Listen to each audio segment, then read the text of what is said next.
Tuhan, Bapak Ibu, pada pagi hari ini kita belajar dari satu tema firman Tuhan, yaitu perintah baru. Di 1 Yohanes pasal yang kedua, ayat yang ke-7 dan 8 ini, dengan tema yang sudah diberikan, yaitu perintah yang baru. Bapak Ibu yang dikasihi, pasti kita bertanya-tanya, perintah yang baru bagaimana?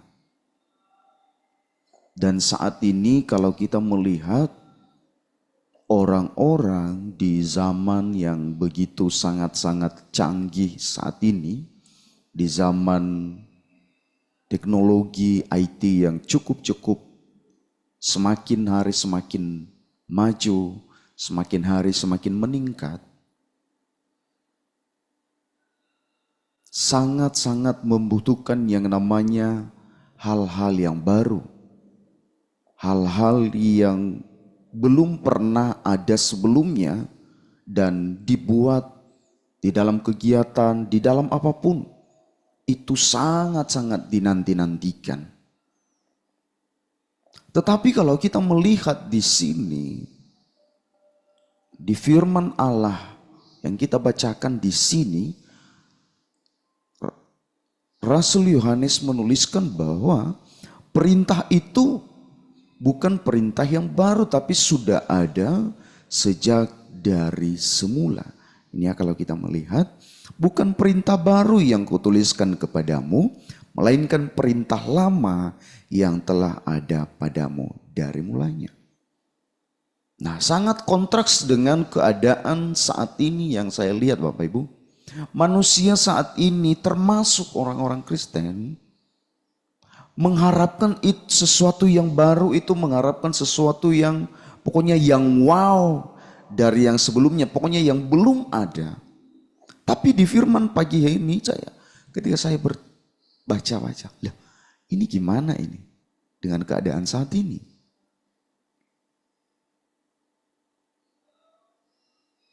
Nah, ini gimana dengan keadaan saat ini? Bapak Ibu yang dikasihi oleh Tuhan, ternyata perintah yang baru itu sudah ada sejak semula. Tuhan sudah nyatakan bagi orang-orang, bagi umat-umat ketebusannya sudah dia nyatakan sebelumnya. Tetapi perintah itu, firman itu belum dilakukan atau masih hanya sekedar untuk didengarkan.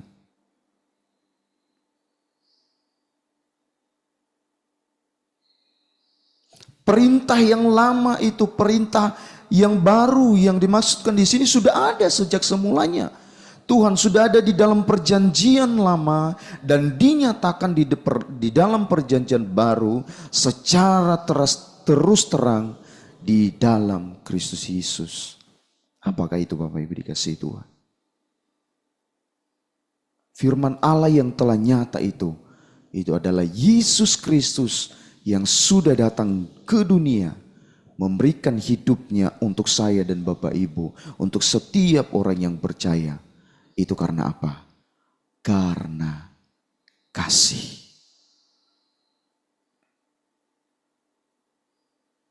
Perintah yang lama yang sudah Tuhan nyatakan itu, yang sudah Tuhan sampaikan itu, hendaknya kita saling mengasihi, hendaknya kita hidup di dalam terangnya firman Tuhan, hendaknya kita hidup di dalam maunya Tuhan, bukan di dalam maunya kita.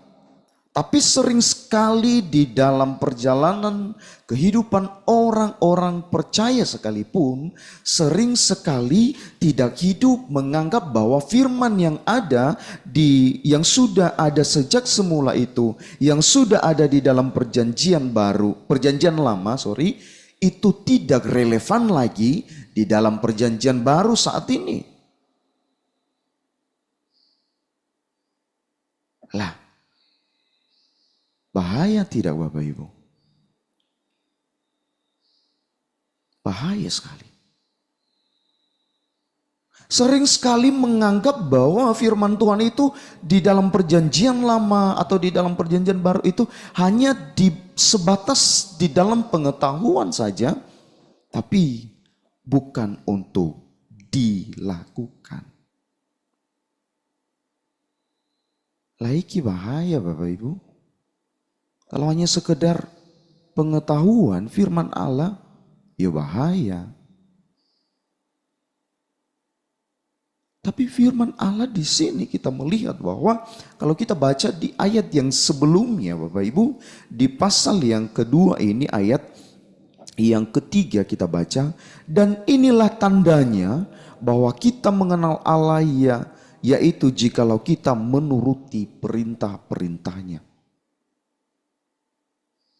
Perintah-perintah Allah yang sudah Dia berikan sejak semula di dalam perjanjian lama, ada begitu banyak yang Tuhan sudah sampaikan, dan yang paling utama itu adalah kita mengasihi Tuhan dan mengasihi sesama kita manusia.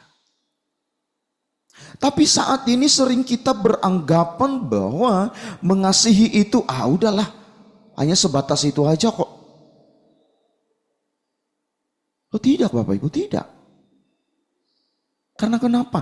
Karena Allah sendiri adalah kasih yang sudah Dia nyatakan di dalam dunia yang begitu gelap, di dalam dunia yang tidak mampu mengenal Allah, tapi Dia menyatakan kasih-Nya itu nyata bagi setiap orang, nyata bagi dunia, dan terlebih secara khusus bagi kita orang-orang yang percaya. Itu nyata. Dan inilah perintah baru yang dimaksudkan itu adalah kita harus mengasihi sama seperti Kristus telah mengasihi kita. Kita baca itu Bapak Ibu di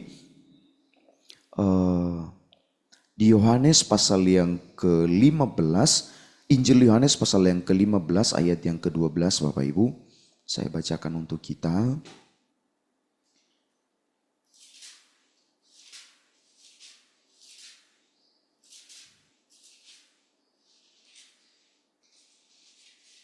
Injil Yohanes pasal ke-15 ayat yang ke-12 berkata, inilah perintahku, yaitu supaya kamu saling mengasihi seperti aku telah mengasihi kamu. Nah ini Bapak Ibu, perintah yang Tuhan sampaikan bahwa kita harus mengasihi seperti Kristus telah mengasihi kita. Nah kalau seperti Kristus mengasihi Bapak Ibu, mengasihi seperti Kristus itu tidak memandang bulu, itu tidak memandang derajat, itu tidak memandang pendidikannya apa, kepunyaan kekayaannya berapa, tidak. Tapi Yesus Kristus mengasihi itu secara tuntas, secara totalitas. Dia nyatakan bagi orang-orang berdosa, bagi saya dan Bapak Ibu yang telah hidup di dalam dosa saja semulanya, tetapi Yesus menyatakan kasih-Nya, Yesus memberikan kasih-Nya untuk saya dan Bapak Ibu, supaya kita mengenal Dia yang adalah kasih, supaya kita mengenal Dia adalah firman Allah yang hidup, supaya kita mengenal Dia adalah Allah yang terang, yang sudah dinyatakan bagi kita orang-orang berdosa. Jadi untuk mengasihi jangan kita melihat ini yang pantas saya kasihi, tidak. Ini yang layak menerima kasih dari saya, tidak. Yesus tidak seperti itu Bapak Ibu, tapi Yesus mengasihi dunia.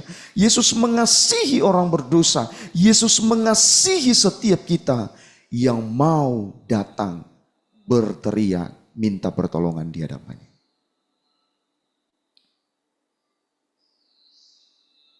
Jadi perintah Allah yang sudah dinyatakan itu kita harus kerjakan di dalam kehidupan kita. Bahkan yang paling ngerinya Bapak Ibu, Tuhan Yesus memberikan satu ajaran yang sangat-sangat luar biasa. kita harus mengasihi orang yang memusuhi, yang membenci kita sekalipun. Lah, ini ngeri Bapak Ibu. Kita harus mengasihi musuh kita yang membenci kita. Itu perintah Allah yang jelas di dalam Matius pasal yang kelima ayat yang ke-44 itu di sana bahwa ditulis kita harus mengasihi musuh.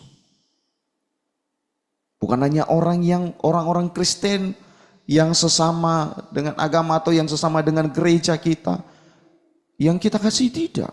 Tapi musuh kita sekalipun itu Allah berikan, perintahkan bagi kita untuk kita kasih. Bapak Ibu bicara tentang kasih, gampang menyebutkannya, tapi untuk melakukannya itu satu hal yang sangat-sangat membutuhkan proses. Bapak Ibu. Nah, dan kasih yang nyata itu Bapak Ibu, yang jelas-jelas itu sudah dinyatakan bagi kita, teladan bagi kita di dalam kasih itu, yaitu Yesus Kristus. Jadi perintah yang baru itu sudah ada sejak daripada mulanya. Dan perintah yang baru itu mari kita meneladanin Kristus yang sudah nyata, yang sudah datang untuk menyelamatkan kita, untuk mengampuni kita, untuk membebaskan kita dari kegelapan menuju terangnya yang ajaib. Jadi Bapak Ibu dikasihi oleh Tuhan, perintah yang baru yang dimaksudkan di sini bukan perintah yang bagaimana, tidak. Tapi perintah yang baru itu, mari kita mengasihi seperti Kristus telah mengasihi kita. Mari kita berbuat kepada saudara siapapun tanpa pamrih, kita mengasihi.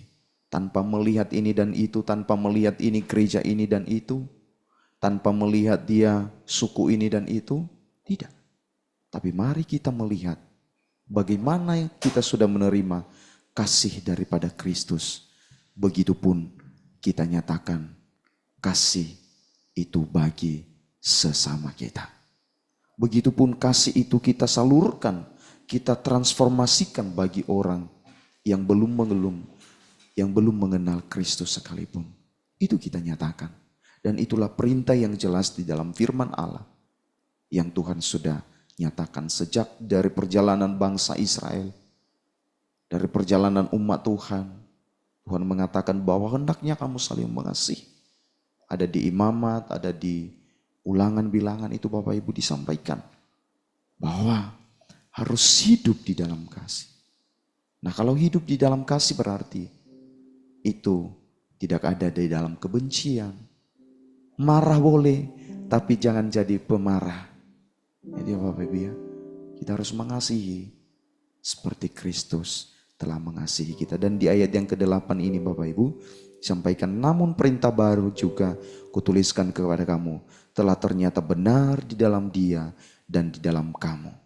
Nah ini, di dalam Kristus Allah sudah menyatakan kasih-Nya, dan itu hendaknya ada di dalam kita. Dan kita salurkan bagi orang-orang yang belum percaya. Dan secara khusus Tuhan mengatakan di dalam firman-Nya, kita harus saling mengasihi sesama seiman, saudara seiman. Kita mengutamakan kasih bagi saudara-saudara kita. Jadi Bapak Ibu dikasihi oleh Tuhan, pada pagi hari ini, mari kita belajar untuk melakukan perintah-perintah Allah yang kita sudah dengarkan dari firman Tuhan, yang sudah disampaikan oleh para hamba-hamba Tuhan, yang sudah disampaikan oleh pendeta-pendeta, atau di persekutuan-persekutuan, atau di komsel, di jitu, di ibadah rumah tangga, atau dimanapun kita sudah dengarkan. Mari kita lakukan itu. Dan itu bukan baru bagi kita, tapi itu memang harus selalu dibarukan di dalam hidup kita. Supaya apa? Supaya kita tidak bosan dengan firman yang Tuhan sudah nyatakan bagi kita semuanya. Puji Tuhan Bapak Ibu, Biarlah firman Allah yang sudah kita dengarkan di pagi hari ini menjadi renungan bagi kita di sepanjang hari ini.